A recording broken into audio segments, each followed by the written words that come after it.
Es verdad que se teorizó mucho con los padres, también con el tema del intruso, incluso con el hermano, pero hay una teoría bastante popularizada en los últimos años y es que dicen que los Ramsey saben quién lo hizo. Es el tema de las mayores inclinaciones de este tipo de hipótesis y es que mucha gente cree que ambos padres de John Bennett saben quién cometió el crimen, pero no pueden decirlo por alguna extraña razón. Creen que por eso sería tan popular ese tipo de historias, explicaría que tanto John como Patsy sabían lo que sucedió y fueron cómplices de encubrirlo, pero no cometieron el golpe en la cabeza ni el estrangulamiento, porque no tendría sentido. Sin embargo, no se podría descartar la posibilidad de que haya sido otra persona la responsable, a quien tanto Patsy como John conocen, pero por alguna razón no son capaces de transmitirlo. Las conclusiones del gran jurado también tienen sentido si analizamos esta hipótesis con las suyas. Y es que creemos que hay varias pistas que puedan apuntar a que los Ramsey sí lo sabían. Varios informes de Pam Griffin el día posterior a los hechos indican que sabían quién lo había hecho, considerando que los comentarios que se habían hecho ese día y el día posterior eran bastante reveladores, debido a que los informes provenían de amigos cercanos y también porque estaban en duelo. Probablemente lo más honesto que podría ser alguien y aún no estaban siendo asesorados por ningún tipo de abogado. Patsy le dice a Pam Griffin: no queríamos que esto pasara. También Patsy le dice a esta persona: sabes, mataron a mi bebé. Esto también parece alejarse de Barky. Pam Griffin también dijo que sintió que Patsy sabía quién lo había hecho, pero que tenía miedo de decir quién fue. Por otra parte, Pam encontró a John en la sala de estar sosteniendo a Barky, diciendo para Pam: Ramsey parecía estar en trance. Su rostro estaba inexpresivo, sus ojos estaban rojos. No lo entiendo, decía una y otra vez. Luego se levantó, salió, sacudió la cabeza y preguntó en voz alta ¿por qué? También Howard, una persona que conocía desde hace muchísimos años a los Ramsey, sentía que los padres sabían algo sobre la muerte de John Bennett, pero que no podían hablar de ello. Esto también John hace referencia continuamente en sus libros de su deseo de descubrir por qué y no quién, diciendo: no podemos continuar hasta que sepamos el por qué. No hay respuesta a por qué murió nuestra hija. Esta era una transcripción del 1 de enero de 1997. De hecho, John Ramsey le dijo a Linda Arn que casi inmediatamente después de encontrar el cuerpo, que debía ser un trabajo interno. También los comentarios de Fleet en Atlanta a Jeff Ramsey en su acalorada discusión, preguntándole: ¿a cuántas personas has hecho enfadar de verdad contigo?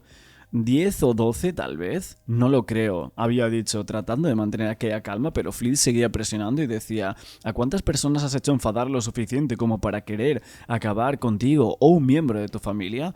¿2 o 3? Esto parecía un poco como que Fleet estuviese señalando que John sabía quién había hecho esto. También Pam Griffin recibía un mensaje de voz susurrante de Priscilla el día de los hechos, diciendo: no puedo hablar contigo sobre esto por teléfono, por favor, llámame. Priscilla se lo dijo a Patsy, diciendo: bueno, sé lo que está pasando, si me dieras unos minutos de tu tiempo, podría contarte algunas cosas. También es que no tiene relación con este tipo de teoría en general, pero encontramos muchas rarezas con los White, con los vecinos, y es que el simple hecho de que los Ramsey llamaran a todos sus amigos tan increíblemente rápido esa mañana es extraño. Que enviaran a Barky a casa de Fleet es raro. La llamada al 911, el del día 23, es sospechosa y también parece extraño.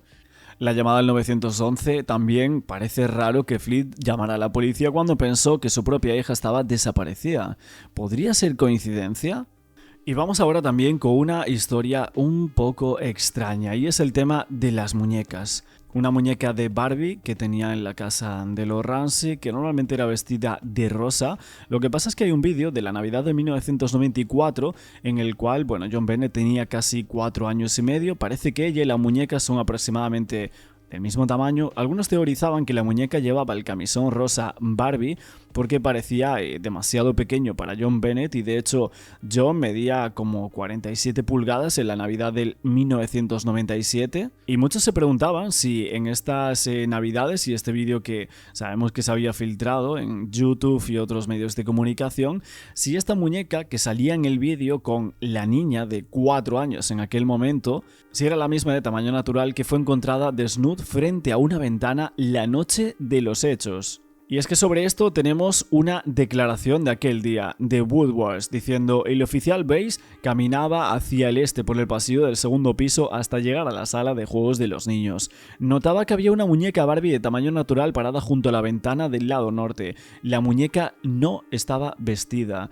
A la vuelta de la esquina, John Bennett estaba en el suelo y su camisón rosa favorita de Barbie estaba en aquel suelo junto a ella. Ese camisón que luego se ve en alguna de las fotos con el logotipo de Barbie, un rosa bastante chillón y luego otro rosa palo, pero absolutamente todo ese mismo camisón. Tenemos de hecho la foto con la regla de cuánto medía aquel vestido y cómo se sostenía contra la cinta en la parte superior de esta foto. Si la cinta métrica sobre el camisón estaba en pulgadas, el camisón podría llegar a medir 26 pulgadas de largo, lo que parecía demasiado corto para una niña que medía 47 pulgadas de alto.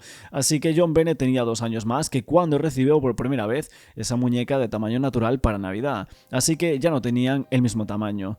Parece esto algo que John Bennett habría usado en algún momento en su vida, y es que hay algunas fotos en lo que serían los concursos de belleza, etcétera, que son bastante raras y evidentemente a los investigadores le dio bastante que pensar. Hemos visto fotos de ellas en el Día de Acción de Gracias del 96 abrazando a su abuela política y vistiendo un suéter demasiado largo. No era raro que quizás a la familia le gustase vestirse un poco más grande o que le gustasen prendas de niño mayor.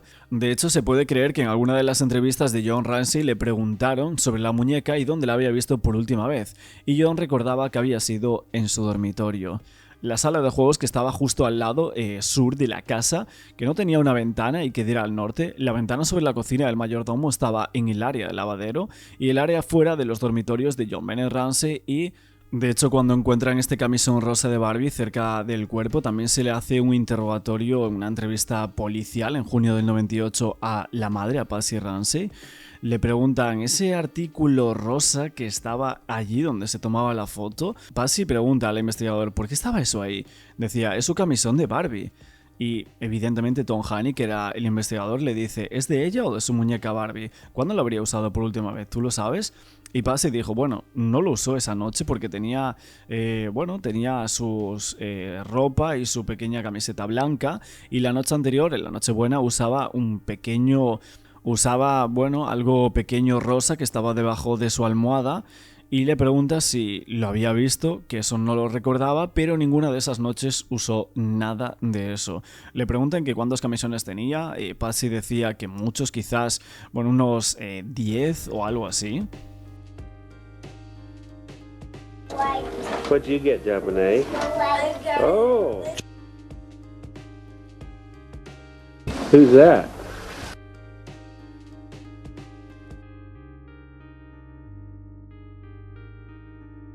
How about the telephone? Look at that! You can go places now. Do it again.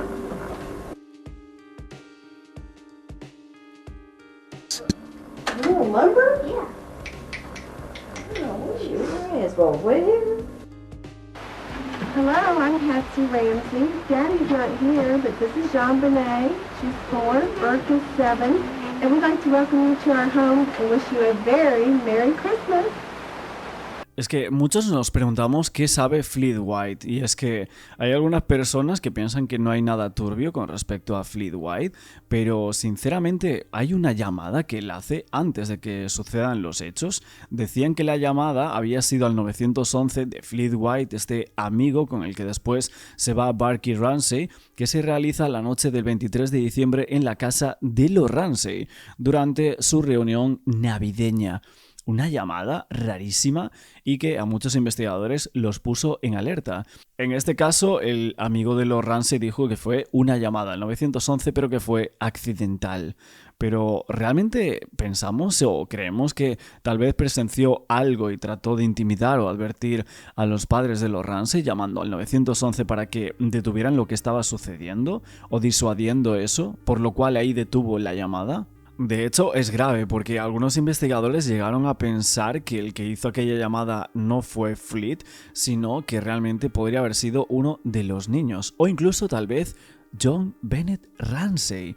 tal vez de una broma o incluso asustado. De hecho, de que podría haber alguna posibilidad de esta llamada, teorizando muchísimo, de que una niña de 6 años, si realmente pasaba algo con ella en esos días, hubiese evidencias de algo, 2 días antes alguien llamase al 911 desde la misma casa donde se encontraban los 3 principales sospechosos y la presunta víctima.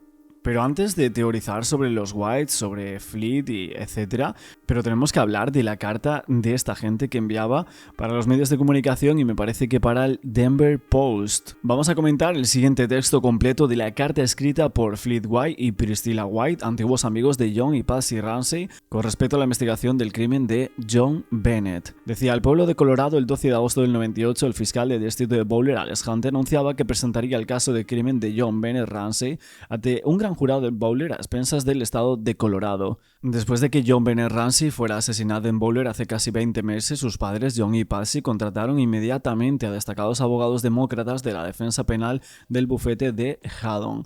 Este bufete y sus socios tenían estrechos vínculos profesionales, políticos y personales con los fiscales, las comunidades jurídicas y judiciales de Denver y de Boulder. Desde entonces, la investigación entre su muerte se caracterizó por la confusión y las demoras, y el fiscal del distrito y los abogados defensores de los Ramsey comenzaron en las primeras etapas de la investigación a condicionar al público a creer que ese tipo de demoras y la falta de un procesamiento se debían casi en su totalidad a la torpeza inicial de la policía en el caso, y aún a día de hoy siguen pensando lo mismo. Hay que decir que el detective de la policía de Boulder, Steve Thomas, investigador del caso del crimen de John Bennett, abandonaba el departamento muy disgustado. En su carta de renuncia el 6 de agosto acusaba públicamente al fiscal del distrito de obstruir la investigación policial y permitir que la policía prevaleciese sobre la justicia. Los White en su carta decían: conocíamos muy bien a John Bennett y a sus padres y hemos estado muy involucrados en la investigación como testigos. Durante el año pasado también hemos llegado a conocer y respetar al señor Thomas y nos entristeció y desanimó su partida de esta investigación. Compartimos la opinión de Thomas con respecto al fiscal de distrito y su afirmación de que la abrumadora presión ejercida sobre el fiscal de distrito y la dirección de policía desde varios sectores ha frustrado la investigación y retrasado la justicia en el caso. Si bien es poco probable que el fiscal de distrito haya sido corrompido por los abogados defensores de Ramsey, es seguro que el fiscal de distrito y sus fiscales han sido muy influenciados por sus asesores. Y es que, leyendo entre líneas un poco esta carta, no toda porque es larguísima, Fleet White parece estar arrojando muchas sospechas sobre los Ramsey y su aparente protección por parte del fiscal del distrito y otros investigadores. Y es que no es nada de extrañar que su amistad se vio destrozada por todo esto. Los White, que eran muy amigos de los Ramsey, no quisieron compartir nada de tiempo después de estos hechos e incluso parece que sospechan que ellos estaban detrás de la muerte de su propia hija. White siempre fue muy cuidadoso con lo que decía, pero estaba bastante claro que ellos no se creían ninguna de las tonterías de los padres de John Bennett y se negaban a seguirles la corriente. Creíamos mucho en esto, los White conocían muy bien a los Ramsey y se daban cuenta exactamente de lo que estaba pasando. Y también hay otras personas que los conocían que creen que son culpables o al menos encubridores y que sabían lo que había pasado. Echando un vistazo a algunos de los comportamientos de los adultos, nos vienen varios a la mente. Vamos con el día 23 de diciembre. Se dice que el Fleet White llamó al 911 y cuelga. Se confirma que cuelga, pero Fleet no confirma que fuese él. También se dice que tomó notas de un blog de notas mientras hablaba por teléfono y luego se fue de la fiesta de los Ramsey con otro invitado para ir al aeropuerto. Esto no está confirmado por ningún documento ni tampoco ninguna fuente. De hecho, Susan Steen abría la puerta cuando llegaba la policía después de que colgasen la llamada al 911 y lo rechaza porque se trata de un error de marcado. Pero tenemos el día 25. John deja a su familia en Navidad durante aproximadamente 3 horas para ir al aeropuerto y para prepararse para su vuelo de la mañana siguiente. Lowe Smith le pregunta si recuerda algún enfrentamiento que tuvo con alguien por el estacionamiento del avión, pero John afirma que ya no recuerda que eso hubiese sucedido. Fleet White abandona la fiesta en su casa para ir a unirse a los villancicos que llegan a la puerta mientras los Ramsey están allí. Bill Cox, que era invitado a la casa de los White, informa que esa noche en la televisión estaban pasando la película de Night of Time, una trama de peli que trataba sobre un niño pequeño que era capturado por una facción extranjera.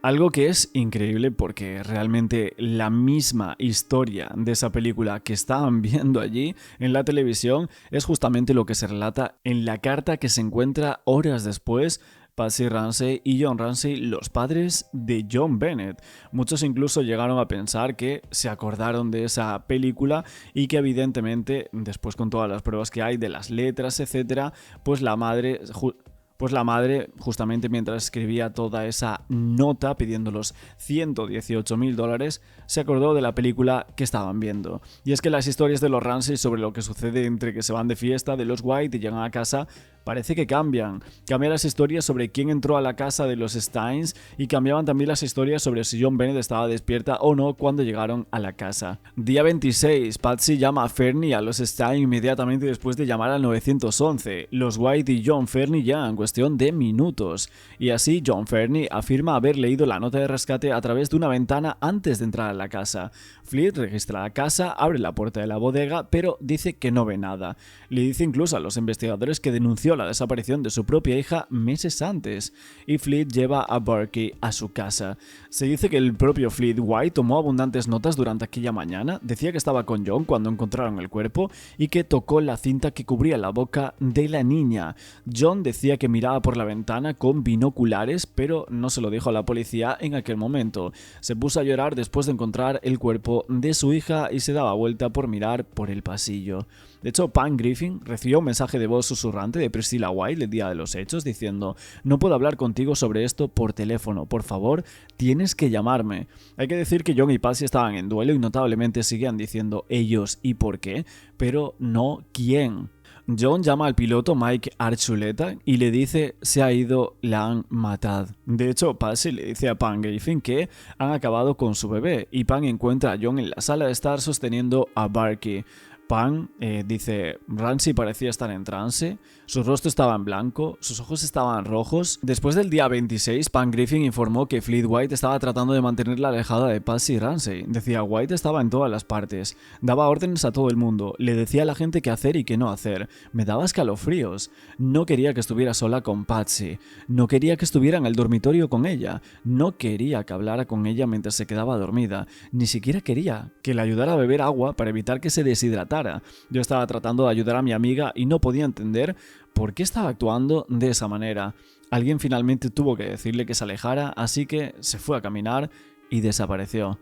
Fleet se enzarza en una discusión en Atlanta con la familia de John Ramsey, que va en aumento y la policía parece que interviene ahí, por lo que se quedan allí más de 6 horas y más tarde Fleet White pasa un tiempo en la cárcel por desacato al tribunal. También hay otras teorías en cuanto a los adultos sobre el comportamiento de Fleet White que en general a muchos le parece sospechoso, a otros no, con este tipo de cartas que él colocaba en los medios de comunicación, pero otros llegaron a pensar que era posible que Barky se llevara algo a la casa de los White y los Ramsey, o que Patsy o John se lo hubieran devuelto a Fleet esa mañana para que lo sacara de aquella casa. Tal vez un arma o algo a lo que Barky no debería haber tenido acceso, y que aquí, bueno, realmente hay muchos escenarios posibles y que quizás por esto los amigos, en este caso los White, llegan a saber que los padres estarían encubriendo o que habrían hecho algo. Raro porque también se lee del testimonio de John Fernie sobre la nota de rescate, que era para un caso judicial. De hecho, se decía que Fleet White pasó hasta 30 días en una cárcel. Fernie dijo que llegó a la parte trasera de la casa y a través de una puerta de vidrio pudo ver la nota de rescate tirada en el suelo y leyó la parte de ella antes de ir a la puerta principal y entrar en la casa. Todo esto es raro. La policía parece que ya estaba allí y también estaba Fleet White. ¿Por qué estaba la nota de rescate en el suelo, según esta declaración? Y es que, ¿por qué no la estaban mirando? ¿Por qué Fleet no la estaba mirando en lugar de correr por ahí buscando a ver si John Bennett podría llegar a estar escondida? Han pasado ya casi 30 años desde que John Bennett Patricia Ramsey, de 6 años, fuera encontrada fallecida en el sótano de su casa en Colorado, en Boulder, el día después de Navidad. Un caso que evidentemente por estas fechas recobra muchísimo protagonismo. Hay nuevas series que presentan nuevas entrevistas con figuras clave, como por ejemplo John Ramsey, que es el padre. También periodistas y detectives inicialmente vinculados con el caso hablaron, por ejemplo, con Netflix. Y así tenemos una nueva mirada al caso tantísimos años después, que se presenta en estos nuevos documentales, pero también en los 17 datos y preguntas sin resolver de lo que sería este gran caso.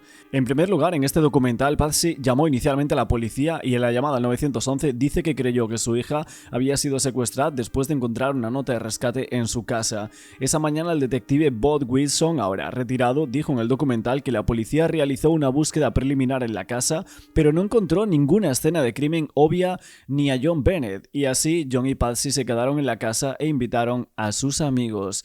El segundo punto, John San Agustín, comandante retirado de la oficina del sheriff del condado de El Paso, dijo que la falta de experiencia de la policía de Boulder creó muchos problemas procesales en la escena de los hechos. El detective Bob Wilson, en ese documental, que pide la letra manuscrita de John y Patsy Ramsey, que recibe en 2 cuadernos y se la entrega a la detective de falsificaciones y perito en escritura Jeff Kirchard para que la analice, y ella dijo a los documentalistas que encontró lo que creía que era el primer borrador de la posible nota de rescate. Estaba dentro de uno de los cuadernos. Parecía que la nota de rescate había sido escrita desde ese cuaderno en la casa de los Ramsey. Cuarto punto, algunos expertos creían que la nota de rescate era falsa. Durante una entrevista a un agente del FBI en el 2006, incluida en esta serie de Netflix, Ron Walker, un agente del FBI, dijo que cuando leyó la nota le resultó inusual ver lo larga que era.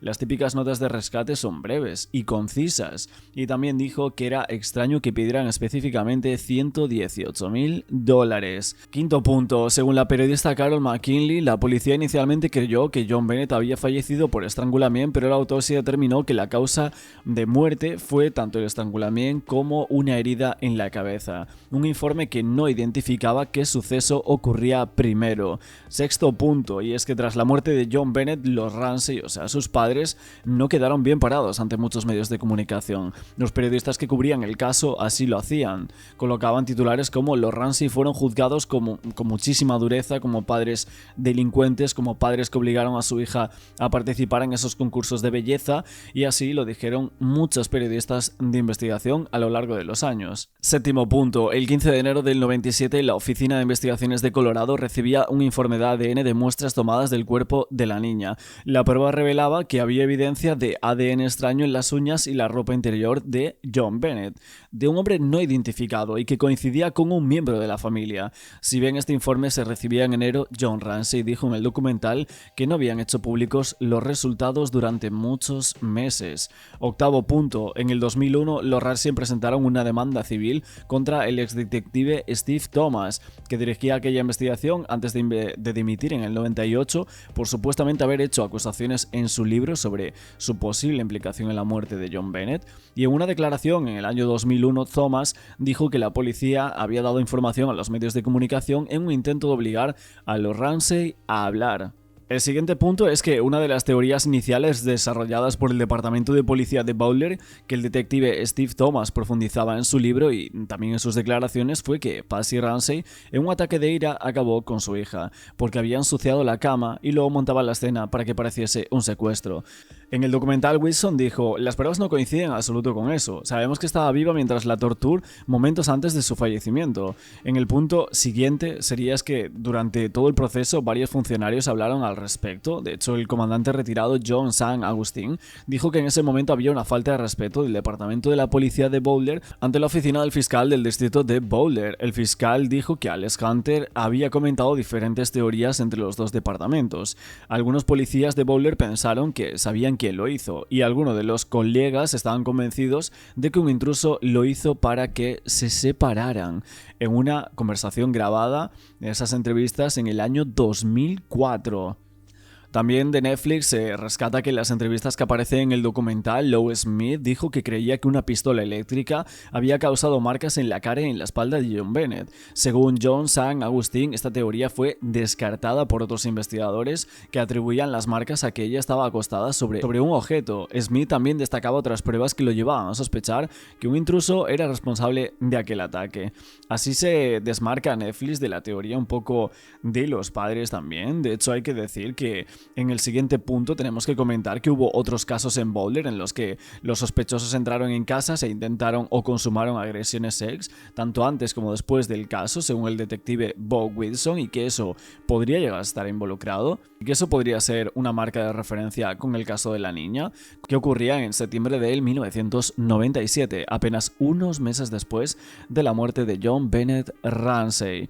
Punto número 13. En septiembre del 98 se convocó a un gran jurado para investigar la muerte. Se necesitaba una acusación formal para condenar a cualquier sospechoso, incluidos los padres, de cualquier tipo de delito. Un año después, el 13 de octubre del 99, el fiscal del distrito del condado de Boulder, Alex Hunter, anunciaba que el gran jurado había desestimado, sin emitir ninguna acusación formal, alegando pruebas insuficientes. De hecho, hay que decir que en el año 2013 se revelaba que el gran jurado había intentado en realidad acusar a John y Patsy Ramsey no por cargos de crimen, sino por abuso infantil, al encontrar causa probable de que los Ramsey habían permitido todo eso en una situación que resultaba en su muerte. Sin embargo, el exfiscal adjunto especial del distrito de Denver, Mitch Morrissey, dijo en unos documentos que sin pruebas más allá de una duda razonable, el estándar más alto en el sistema judicial penal se convertía en una obligación ética como fiscal para no procesar aquel caso.